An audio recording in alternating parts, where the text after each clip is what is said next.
BBC Sounds. Music, radio, podcasts. The following podcast contains adult themes and some bad language. Yeah, do you remember the stuff with the grands really went off, actually? I'd forgotten about that until I got all the messages. Yeah. Did you see the stuff in the news about the grand? She went on this morning. Yes. With the Egyptian toy boy. Holly and Phil were shocked. A whole tube of KY jelly she's gone through. Became one of the stories of the week. Are we leading the news agenda? You did say about people emailing in about their grands, and then that happens. Kicks off with the Egyptian toy boy. Anyway, crack on with the podcast. Let's do it. The pod's just got off to an absolute shambolic start again. No, actually. You're a pervert. No, I'm not a pervert. You are a pervert. No, you're a pervert.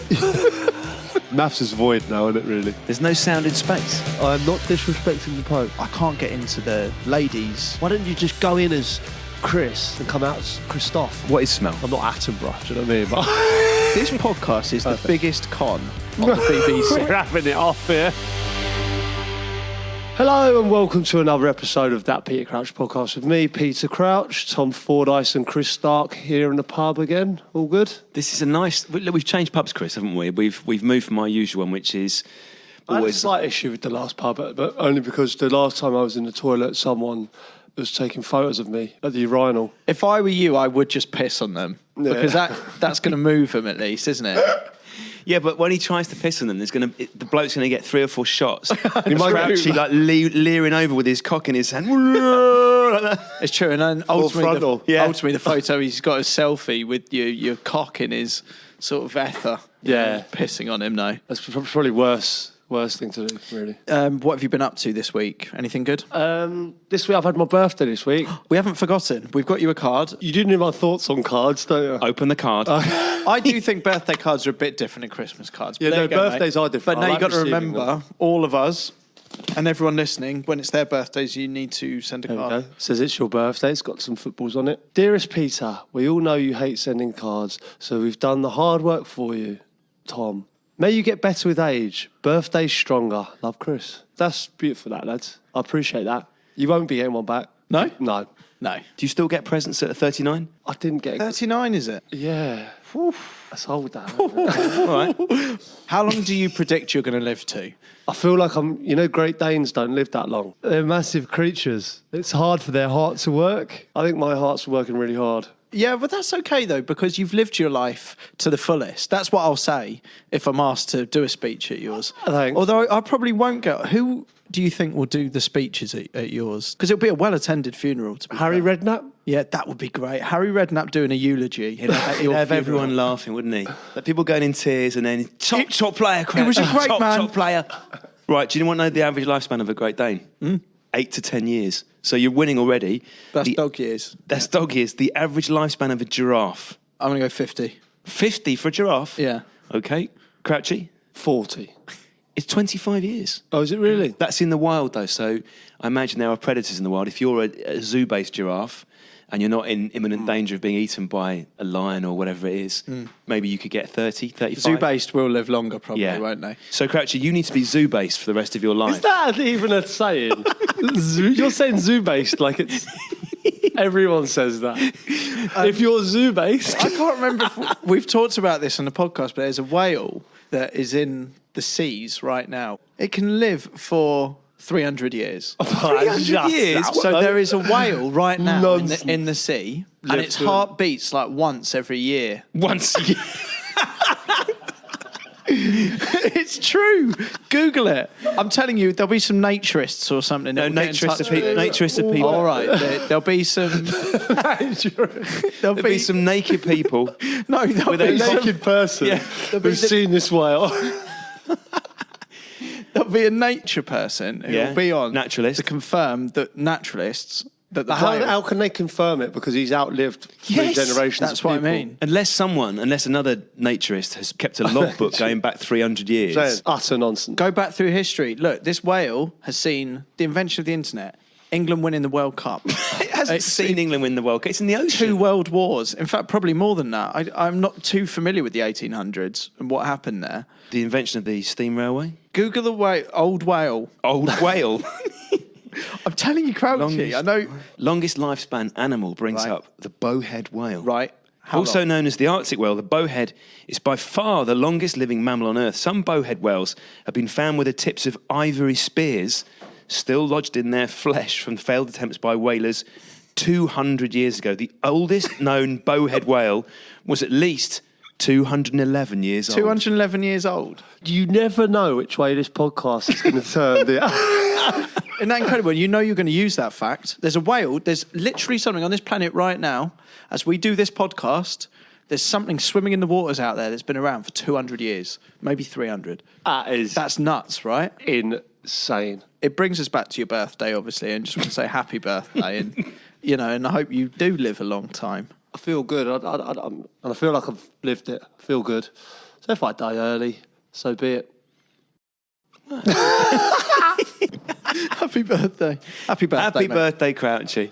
Now, every episode of this pod is based very loosely around a different topic. This week, it's all about injuries. Thanks to everyone who's got in touch with questions. We'll get onto them after a few more random messages from our listeners. Here's one, boys, from Joshua. Joshua says, I bumped into Gareth Bale in Tesco. He was buying a meal deal. He was a top bloke. What's a meal deal from Tesco's? Oh, you'd be banging to that. I'm surprised you aren't. But I thought like a meal deal was like KFC, you get the meal deal, or like Sandwich, McDonald's, crisp, or other snack, beverage. That's your classic trifecta. in Tesco's. So yeah, Bale would definitely, if he was in Tesco's, he'd do that. He wouldn't want to go around and do a big shop, would he? He'd be in and out. This message is from Claire. Claire says, I've been passing the pod on dating apps. Brilliant idea. And recently I thought I'd found the one after he told me he loves podcasts. But it turns out he doesn't like the Crouch pod. And I ghosted him after. He didn't know what the Samrat was. What a tosser. Those are my words, not What's the Claire's. matter with this fella? Claire goes on to say, I will happily accept dates from other listeners based in the Northwest. So listen up, if you're in the Northwest right now, Claire's keen. She says she's a United fan and will only date Scousers if they don't bang on about how good they are. No Carls. I like the sound of Claire. Not like that. I feel like we're going to get a lot of emails now. We need to filter these out for Claire. We need to find out what sort of partner Claire is looking for. She sounds great. She's pied the fella because he doesn't know what a Samrat it was. Brilliant. It's a bit like uniform dating, because what's always baffled me about uniform dating is their tagline is for those who wear uniforms at work or those who just fancy people who wear uniforms. So that's everyone, right? I used to go to Zenith discotheque in Park Royal, West London, and they had an emergency services night. What the hell is that all about?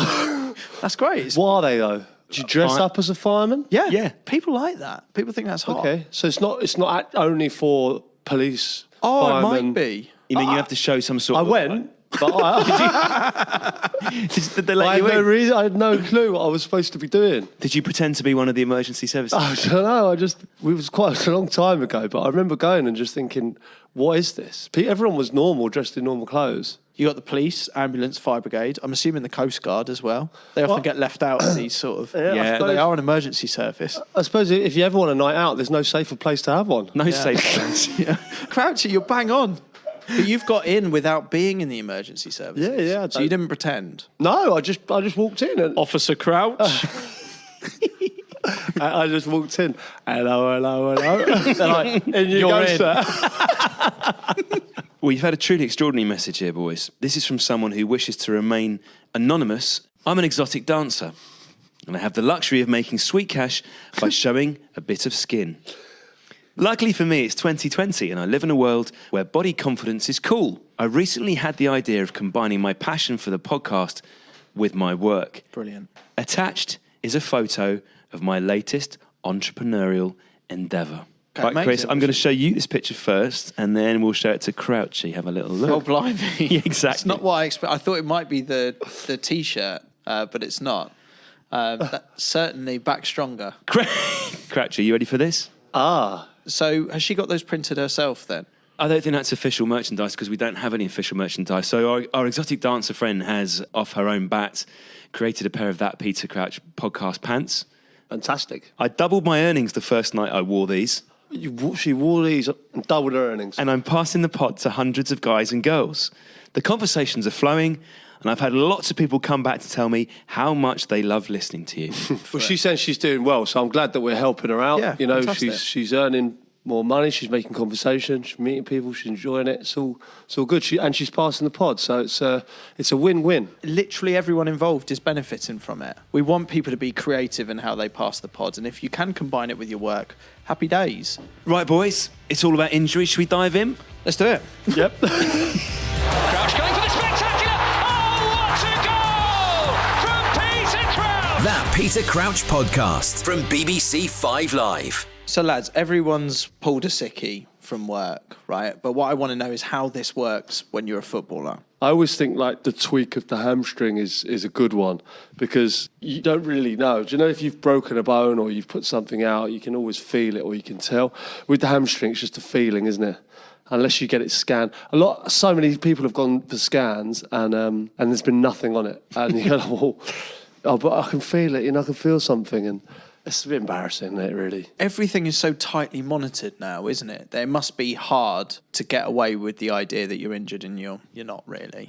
There was a couple of people, once you've had bad injuries, sometimes you can feel like, oh, I can't play because it might go. And you think, well, you can't really live your life like that. And Michael Owen spoke about this recently, didn't he? He was talking about playing within himself. But he knew that if he sprinted at the level that he used to, he would tear something. He would tear a muscle or rip a hamstring. And sad, really, in a lot of ways. I was very, very lucky that I... Weren't very fast. very fast. I was going to say injury prone, but there are times where I think players are injured and you just think, are you really? And I think if you keep getting injured, and you do have to look at the mentality as well. I think it is old school way of looking at things. And there are players who are very unlucky and so unfortunate with injuries. There are also weak-minded players, and I've seen them in every club I've played for. People that will go under at the first sign of a hard game, or people that don't want to sort of put themselves through. And I'll tell you right now that any sort of player in their 30s, you're always feeling something. You're feeling your back. Like every morning you get up, you're feeling your back, you're feeling your knees, you're feeling, no one's fully fit. You can't be fully fit. There are times, God, don't get me wrong, where people are injured, but there's also times where mentally there's weakness, definitely. Well, what's the rules with this? Because you're not allowed to bleed on the pitch, are you? Not now. If you think back to Terry Butcher days, Yeah. Paul Ince. Yeah. See, I'd like to see a bit more of that back, A personally. bit more bleeding on the pitch. Well, this is a bit old school, but I remember at Tottenham, for instance, there was a tendency, where Gareth Bale was going through like a tough time. He kept going down quite a bit in training. There's players that always seem to need attention. Emil Heskey for one. When Capello brought him back, he would go down a lot, and I would be on the bench. And For England. yeah, and at first it was like I'd have to go and warm up, and then I'd just say to the physio, like, "Can't, mate." It's Emil. We all know what's going on. He's going to be up in like a minute. He'd go, don't worry. Don't worry about it. So any other striker playing for England went down, you've got to go and run up and down the touchline. If it's Emil Because you Heskey, go, someone's injured, you got to run up. Yeah. Emil Heskey, everyone just looks and goes, Crouchy, sit down. He's a big, strong lad, isn't he? And he was, a top player in his day, but he did have a tendency to use the trainer, shall we say. Use the trainer. And, such a simple phrase, but such a damning one, Chris. Yeah, but there are more players than others that maybe need that. Because it's tactical. A lot of the time when time wasting, it's one of the most infuriating bits of the game. Yeah, but if you're in a relegation dogfight or you're fighting for a league title, you're not going down to just waste a bit of time. Disappoints me, Crouch. Does it? Yeah. I'll tell you right now, I've done it myself. I've gone down late on in a game. We're desperate to win. The physio's come on. He's gone like, everything all right, Crouch? And I'll be face down in the grass. And I'll just go, yes, I'm just having a rest. I've always wondered this. So when a player's injured, right, but they're not really, and everyone in their setup knows they're not really. Yeah. So I haven't just made it up. You know what I mean? There has been a collision. But you're not in any way hurt. I could easily bounce. If there was an open goal, I'd be up and I'd score. But my point is the physio knows that too. Yeah, so I'd just But say to the physio, we're playing for time. If they just tickle my calf. Yeah. And But you're not play acting to the physio. You're both. No, I'll tell him straight. Yeah. He'd be like, you go, well, great shout, well done. When you get up, you do the wincing face. The face that players do, that sort of, I'm not sure I can. I don't do feel my I best. can do that. I'm not that good an actor. I think you just have to do the right smile and just go, I'm cheating. That's outrageous, that. Listen, I'm all for sporting behaviour, and I think we do lead the line in that. If you think about The Italian league, the Spanish league. Aren't we as Shit. bad now? Isn't this one of the Well, great we're myths about getting British there. I football? think we're getting there. Remember Part of the Simeone and, Yeah. and Becks? Like, Played him. there was He- nothing in that. Part of the game. Are you telling me that Simeone, if that was on the streets of Buenos Aires, and Bex did that, right? Telling me he's going to go down? Mate, we should test it. We should find Simeone and we should lie down and just kick out at him gently. Well, like on a beach. You'd have to be a beach. Yeah. But like just a little beach and just do that little flick Little when he heel walks flick. past. Yeah. That's going to take some planning, that, by the It'll way. take a lot of planning. But could be amazing if it happens. Very quickly though, you know when you talk about sportsmanship and the ball going out, and I really dislike, you know, where the ball's been put out, then the ball's got to go back to the goalkeeper, and then the crowd applaud. It's just all a bit wet. I'm a big fan of the old-fashioned drop ball. We don't see that enough anymore, do we? Yeah. What causes a drop ball? I'm really not sure on that one. Hey, see, I've played the game for 20 years, and I can't enlighten you on that. They should have at least one drop ball in every half of every game of football. Yeah, it's a belter. Because it's gladiatorial. It You'd have your nominated drop ball player. You can smash each other. The referee always looks panicked, doesn't he? Like he's going to get caught in the middle. He's like a boxing referee who sort of goes, Just drops it, break runs. and fight. Yeah, just tries to turn sideways and stretch his arm out as long as he can. Rock and run. It's like putting raw meat in a shark tank or something. But isn't it mad that footballers get injured quite regularly, but referees don't? Well, like when you see a player rip his hamstring, you go, oh, his hamstring. If you saw a ref doing it, you go like, hey. Particularly because they'll then hobble off, and that is funnier in the crowd. Do referees have to have a medical? Sure, they will get a masseur. I think you have to provide one. I think the home club has to provide a masseur for the Just for the referee. refs? Yeah. So Dre will be getting a rub down before he goes out. Motherfucking Dre will have a harem round him, won't it? All in wings. And bikinis. Wings and underwear. Just bouncing in his dressing room with his The door, headphones on. someone goes through the door and there's just smoke billows out of there. And they're like, sorry, wrong room. And Dre just looks up from the table.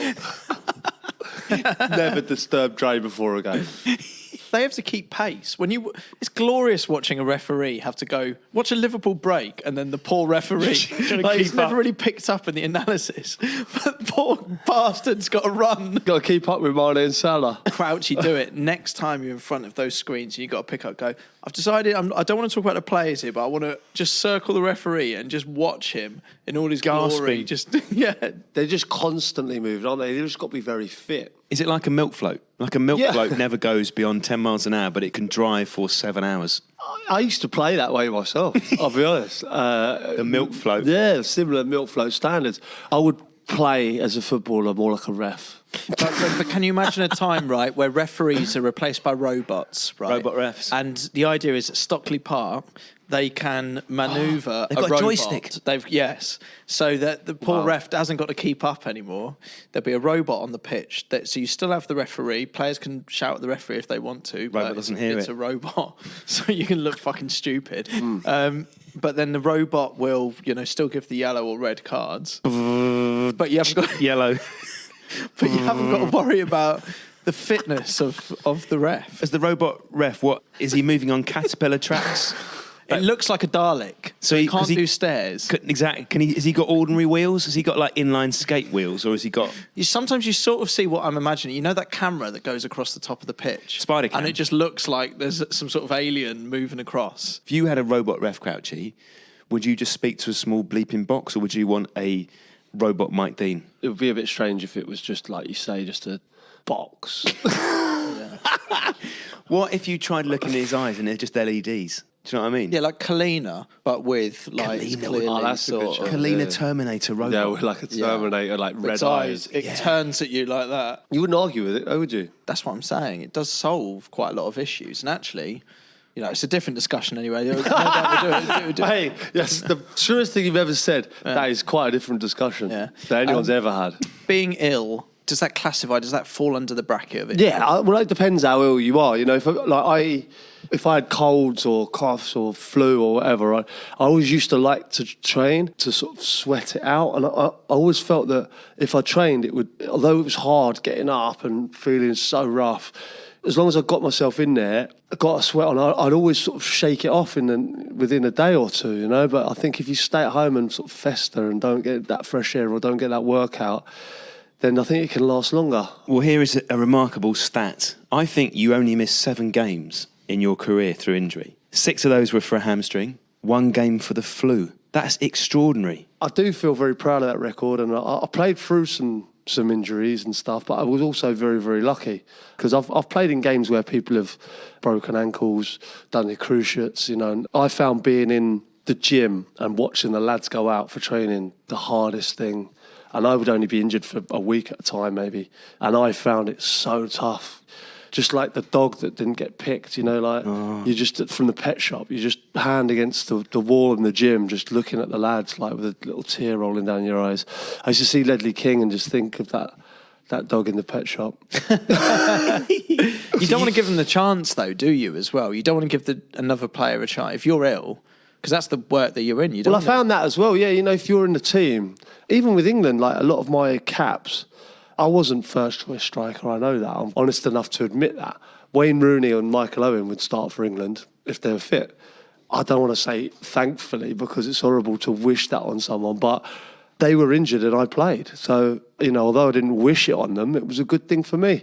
And Michael did his cruciate in the Sweden game, 2006, and just before that, Rooney's metatarsal was at the start. So I started the World Cup a lot of the time and did quite well, and it was mainly down to someone else's misfortune. The country 4 years before has had the whole weight about David Beckham's metatarsal. Is England's best player going to be fit? 2006, it's happening all over again with Wayne Rooney. Everyone's on 10 hooks. They know he's got an oxygen tent. They've seen him on crutches. For you players inside the England camp, what was it like? Well, it's a strange one, obviously, because the manager still took Wayne Rooney, even though he wasn't fit, which was a bit weird. But, because it's Wayne Rooney, you take the risk. Being a forward, I knew I'd probably start the first game if he wasn't fit. But I knew he wouldn't be fit for the first game, so I was just getting myself mentally prepared for that. I was just staying in my own bubble, really. But when you see the newspapers and it was front page and it was back page and it was people were making the whole nation kiss the foot newspaper. I was one of them. Yeah. I had a picture of his foot on my wall. Amazing. Did you? No. Crouchy was the one person in Britain who was desperate for the metatarsal not to mend. Yeah, he was going up to Rooney being like, so how is the foot? They're saying it's a bad one, isn't Wouldn't it? risk You that know, way. you say that, right? People do that, players do that. It's like, I know people like forwards who come up to me and I'll be injured, and the only people who've asked me how my injury is are people who are in my position. They'll go like, so, like, how's things, mate? How is the leg? As if they're really, worried about me. And I'll go, do you know what? I don't think I'll be fit for Saturday. They go, oh, that's such a shame. It's really bitchy, isn't it? Yeah, that's the way it is, isn't it? It's like, at the end of the day, it's your livelihood, isn't it? What was Rooney himself like? He's always sort of jovial. He was great around the place, Rooney. I suppose there's a perception of him, but he was the life and soul of our dressing room. He was great to be around. Everyone loved him. The mere fact that he was there was good for us anyway. Even if he hadn't played 1 minute, it would have been good to have him there. He just enjoys it. He loves it. He's just a sort of like a kid, but in a man's body with a world-class talent playing at a World Cup. He just loves football. So it was hard to sort of keep him reined in, really. Did you have to remind him he was injured? Yeah. You wouldn't have known. He wanted to train, and watching him sort of on the sidelines, watching us train, it was tough for him. Horrible. What did he do that was so fun? Because I would imagine if he was injured, when most people are ill or injured, you're a pain in the arse, aren't you? We would just spend time in the physio room. Everyone would go in there. You might have a massage or have a bit of treatment, or sometimes just go in and socialise, or we'll just put a film on and just... It's the party room. The physio's room is the party room. It's the hub of the club, really. So you go in there to bitch and bicker or just general chat. And it all goes on in the physio room. And Rooney would... And he'd run the show, yeah. It was great. He'd run the shows, that... Yeah, he would always make people laugh. He's one of the people that could never sleep, so you'd always go... Say if you're chilling and people would go for a kip in the afternoon or something like that, he would never. So he's always lively, So you would go back to your room and you go, I'm bored now. I'm going to go down to the physio room just to mess about. He would always be in there, and there'd be quizzes going on. There'd be something, He's doing quizzes. It'd be there's always be something going on that keep you entertained, and you need that. How hard were the quizzes? Well, he wouldn't write them. How hard were the quizzes? Amazing question. Would everyone have to humour him because everyone would know the answer? No, would he say, who's the manager of England? And everyone would go, oh, I'm not sure. Mainly Premier League-based quiz questions. So you could have players in the room who would be the answer to the question? Yeah, oh yeah. If you're saying Wayne Rooney was just about constantly... But I remember not being able to sleep or something, coming down for a bit of toast. maybe 9:30, 10 o'clock, and it was so eerie. There was no one around, and I'd walk round and go into the games room just to see if anyone was about. Rooney's in there banging out a quiz. Rooney's in there with a massive quiz book. Crouchy! He's got a pencil You're behind. back! He's got a pencil behind the ear. He's got like an encyclopedia. Crouchy, just found a question for you. That Peter Crouch podcast from BBC 5 Live. There is a whole category of injuries that are just funny. Top of that list for me, getting hit in the nuts. Oh, yeah. Now, if it happens to you, it's the worst thing in the world. It's just horrible. If it happens to someone else, it's the funniest thing in the world. It is funny, isn't it? But like that pain, it shoots up into your stomach, and when you're unaware of it, that's horrible. When you're looking the other way. And you wince and sort of get away with half of it, but when you get caught properly, that's not a nice feeling. That. Chris, would you rather get hit in the nuts or be winded? Winded, easily. Because at least then you're going... It's a horrible feeling either way, but then you're just covering your stomach, aren't you? And people go, oh, he's winded. Whereas if you get it to the balls, it's like people view it differently, I think. The thing is with being winded, like I've been winded quite badly a few times, and that's horrible. Because you think you're never going to breathe again. I'm like, you just cannot breathe. Yeah, you think I might die here. And the worst thing is I make a horrific noise. Go on then. Like a dying donkey or something. But the worst thing is I know it's embarrassing, but I can't physically stop it. It's horrible. Because it's not, you're only winded, aren't you? You're not like, I haven't done my cruise ship, but I'm making a noise like I've done my cruise ship. No one's died of being winded. No, there's no gravestones in the country that say Peter Crouch died after being winded. Winded. It's embarrassing. The medical always fascinates me, Chris. So we always hear about a player is having a medical or a player fails a medical. So what actually happens if you have a medical? Is it just a quick jog around the pitch? Is it a full body MRI scan? I did so many. I've signed for how many? I must have done about 8-9 medicals, like when I'm signing for a club. And you think, like, you sign for places for 10 million, for 7 million, for 5 million. A lot of money being spent, basically, and they're quite basic all the way through, really. The manager's just like, wants to get it over the line. He's like, to the doctor, do not find anything. yeah, of course. Do you know what I mean? Be like, come on, we need this player. Who's like, just get him through the door. So sometimes, they used to be under a lot of pressure from management about getting a deal done.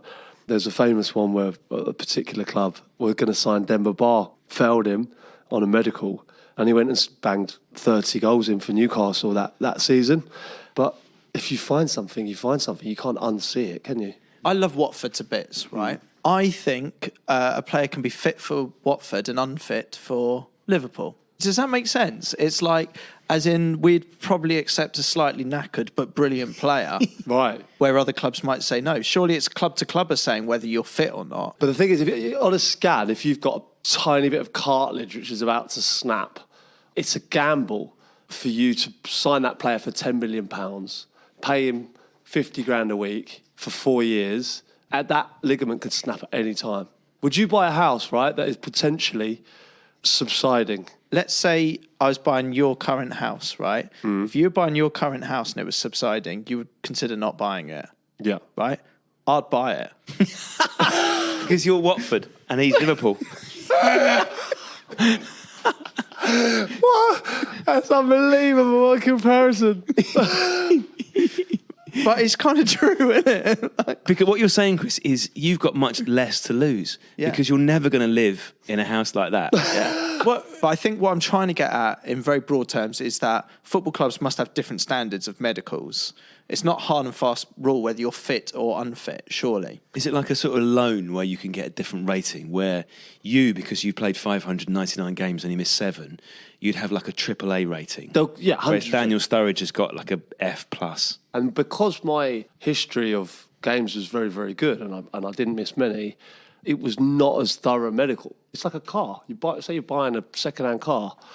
You look at the history, previous owner, mileage. All they're doing is kicking the tyres. There's a bit of mileage on there, and it's not a supercar. It's a super car, but it's not a supercar. No. Yeah, but I like the idea of Dyche walking around Crouchy and just giving him... Kicking the bonnet. Yeah, looking under the bonnet. do. That'll do.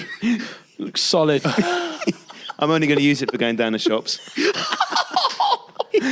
He might be going on an long journey. I'm not taking it on a family holiday. Anyway, he's safe as houses. Yeah, go down the shops and Down back. the shops for the weekly shop. The magic spray. I've always wondered what the fuck it does. Is it just cold air? It's a bit of nonsense, isn't it, really? It's like a deep freeze. You've got deep heat for before in the changing room. You've got the deep freeze for mid. Trying to numb it, really, aren't they? I broke my toe, and there's a few things crept in, which is a bit mad. Like there's actually this fella who does a sugar injection. You have like a strain or injury or a back. So a lot of lads use them for their backs. You inject like a sugar. It's a fella in Leicester that does it. Inject sugar into it. Don't ask me what it does, but some of the lads really seem to enjoy it. I've had it done myself a couple of times. What was it like? It's painful. I had it in my groins before I had a hernia operation. I had 2 big needles. Do they charge you a lot of money? I kind of seen someone absolutely ripping you guys. Possibly, yeah. It's like, I this sugar thing. I had it 2 or 3. They're fads that start. Could you not just have a packet of fruit pastel? Yeah. Could have done, yeah. But I've got an injury question. How do we feel about players who make an audible noise as they go down? It's a sort of, aye! It's good to that hear. was a continental one, wasn't it? It was, exactly. Yeah. That's a Champions porn. League. Isn't that amazing that I knew that was a continental, like... What's an English version of that? Oh! Ah!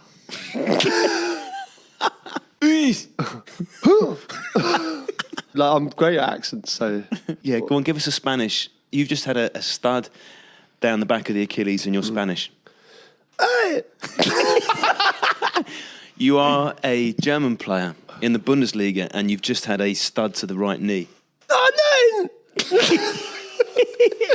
You are one of Paris Saint-Germain's expensive signings and someone from Nantes has just gone through the back of you. Oh my God, this is amazing. Just pick another country. Well, we need an Italian one, don't we? So an old-fashioned Italian defender has just booted you up in the air. No, I've got Italian in my locker. 3, 2, 1. No! I'm going to give you one more. You're playing for Celtic, you're playing St Johnstone, and someone has just booted you up in the air. Ach, didn't you?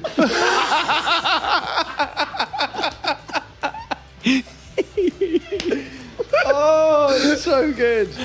Oh, no. That Peter Crouch podcast from BBC 5 Live.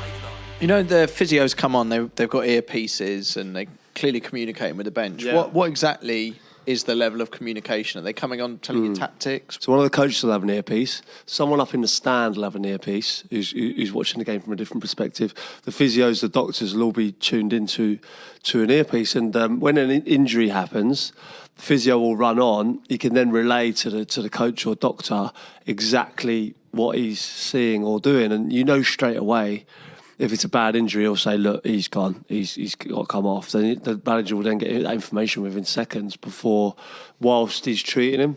So that little bit of treatment can go on a little bit longer until the sub's ready. If you look at the physio, we'll always be looking over to see, is he ready? And then the treatment will then finish as soon as the sub's ready. Do you know He's what I mean? treating a man he knows will not play football Will again not that play day. football that day, yeah. I wish it was like the Formula One, though. I wish it was, you could hear all of the communications going on. Would be good, that. It would be wicked to get that insight from it. Dave, he's fucked. Yeah, he's coming off. You're not far wrong with that. Really? Yeah, I think it's along those lines. But also, I've seen it where the physio's ruling him out, and the player will be like, don't you fucking dare. Yeah. Really? I'm not coming off. And the player will be fuming. That happens a lot with concussion, because you feel like you're fine, but the medical information is you're not allowed to continue. And players will be like, fuck off, I'm fine, and there'll be a big bust up with the physio. The manager wants him to stay on, the physio's fuming, and the player's trying to get back on, but he's ruled him out. There is a lot of that. There's a lot of conversations. I've been in those conversations myself. It's like, I'm fine. He's saying, no, you're not. It's happened a few times to me, yeah. Talking about injuries, Crouchy, Colaccini versus Crouch. What did he do to you? This is something that's happened to me a few times and broke my nose 2-3 times. Various stitches all over my heads. One, I think this one here was... So just above your left eyebrow. Nice one, yeah. That one there always reminds me, because that's one that I got off Vidic. Had it stapled, believe it or not, and scored. the winner in that game. Oh, the FA Cup game when it hits the post and then goes 1-0, in. Yeah, I got the winner in that game. So that scar always reminds me of basically winning the FA Cup because we won the FA Cup that year. Got a scar for life there, which is a nice one. But the Colaccini one, he gave me an elbow and it was intentional. It was one of those where I'm about to jump and he's got no intention of jumping, one eye on me, elbow in the chops. And I lost all my front 4 teeth. So they all fell out at the same time. And I caught 2 of them and the other 2 on the floor. The physio came on and I was like, my mouth was obviously gushing with blood.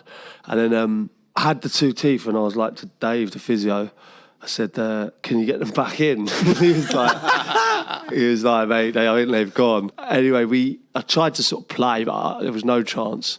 But he kept the teeth, so I went back in at half time. I tried to put them back in, but you put them straight in milk, and apparently it keeps them alive. So you calcium. There's a possibility you can get them back in. So you carried on playing with No. I didn't actually carry on playing.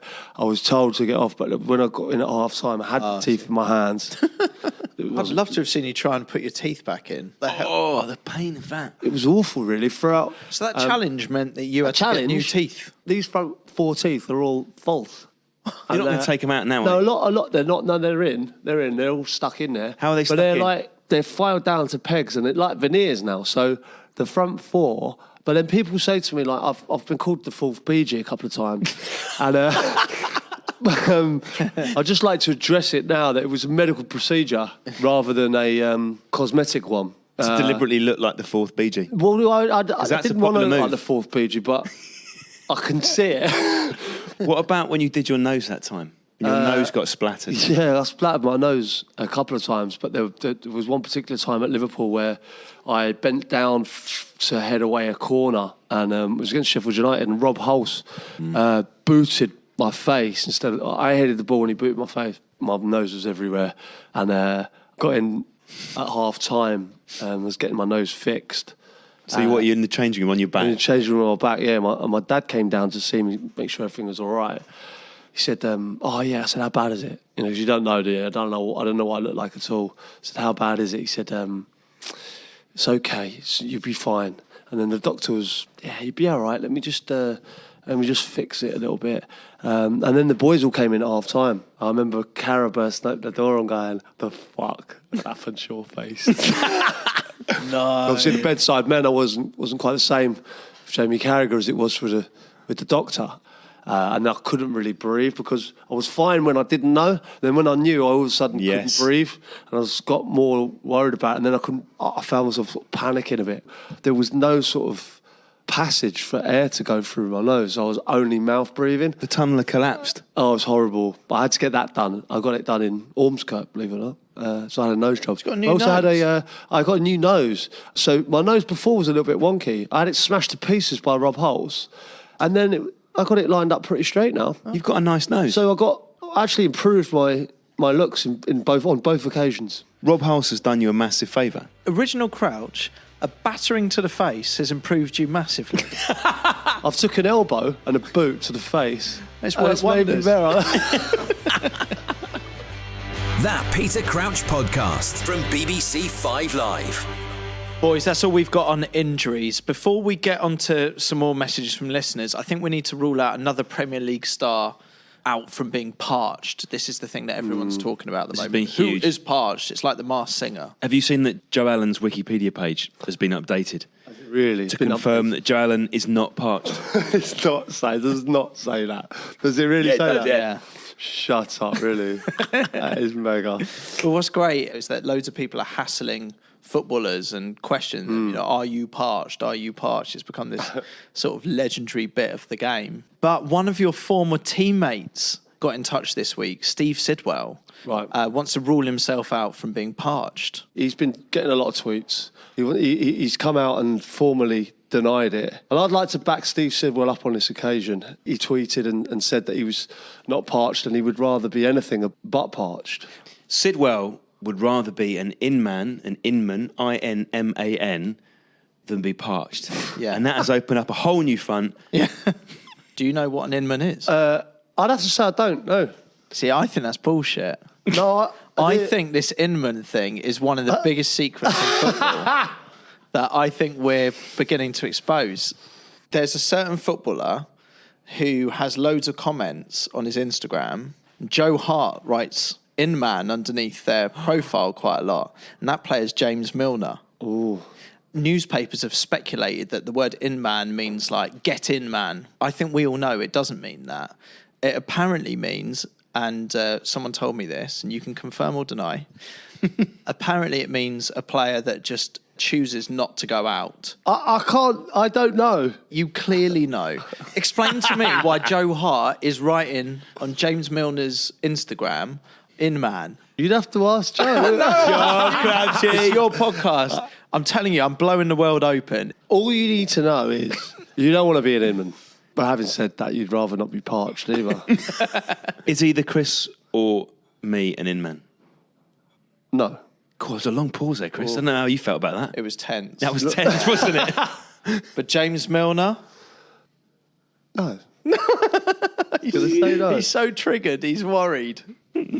We've had a message from Mike. Mike says, I stayed in the same hotel as the Liverpool squad, and you, Peter Crouch, and Stevie Gerrard got in the lift with me. As we came out, somehow our feet got locked, and we both ended up falling down. I can still remember Stevie Gerrard saying, great tackle. I'm going to say that's a complete lie. Yeah, Really? sounds Yeah. Too neat a story. I can't imagine Stevie saying that either. I just go like, oh, fuck off, mate. That definitely isn't making the pod.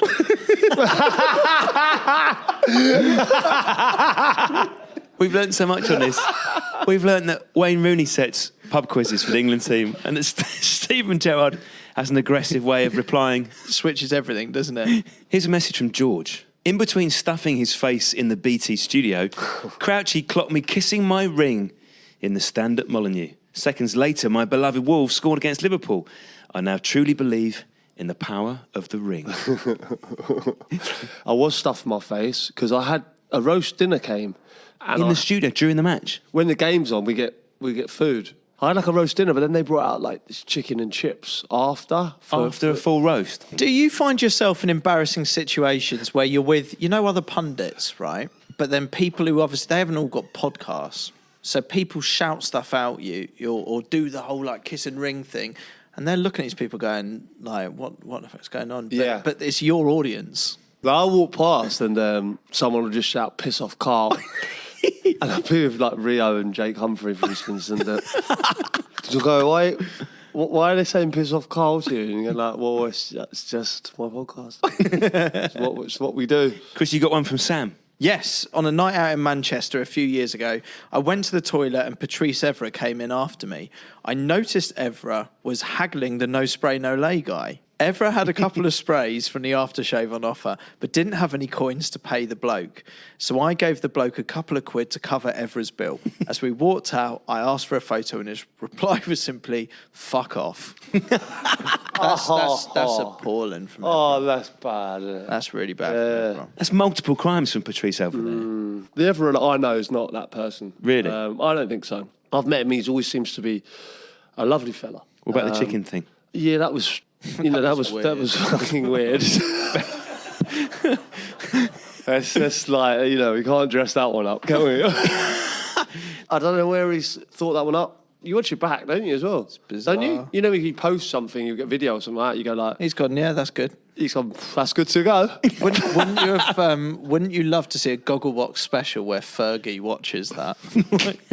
Yeah, that's That'd be an amazing, awesome wouldn't start, it? that. Imagine Fergie watching kids' TV. Imagine Fergie watching In the Night Garden. Just anything. Fergie watching The anything. fuck is Iggle Piggle? I think I am watching Man United in a minute. It'd be crazy. Evra with the no spray, no lay man. It's wicked that you've just stepped in there to help Evra, because that is a tricky situation, isn't it? You haven't got any coins on you, but you want to smell nice. If you go into toilets and they're there and you wash your hands, whether you like it or not, they're going to offer you a towel. I find that unnerving. I don't like it. Like, I'm quite comfortable washing my own hands. I don't need you to spray it in me and then for me to give you a quid. Do you know what I mean? I'd rather do it myself and I'll then give you pay a for quid the if I feel extras. like Yeah, it. pay for the aftershave. If I want a packet of chewing gum, then of course that's a tip. Like, I feel like the soap should be a personal choice. You shouldn't throw soap at me. No daff it off, you wank it off. He's got No he's got Armani, no Punani. No splash, no gash.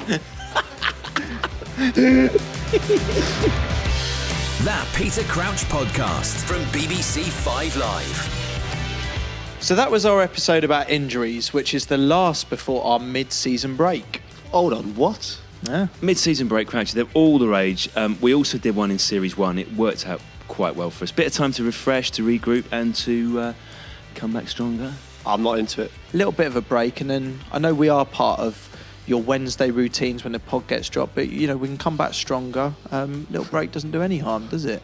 Dubai, Vegas. Yeah, we need sunshine, don't we? We need to train hard, but we need it to be fun as well. Tom, you've got a quick job to do. Yeah, while we're away, shout out to another BBC podcast. It's Six Nations time, so go and search for Rugby Union Weekly. The likes of Ugo Monya, Chris Jones, Danny Kerr, Chris Ashton be with you every single Monday. They're good lads, I can vouch for them, and it's a great podcast. Tom says they're good lads, then they must be good lads, eh, Crouchy? Ooh, rugby Good lads! Ooh, they're good lads! Rugby Chris Ashton's thighs! Ooh, good lads! Ooh, they're good lads, Crouchy! That's Rugby Union Weekly on BBC Sounds.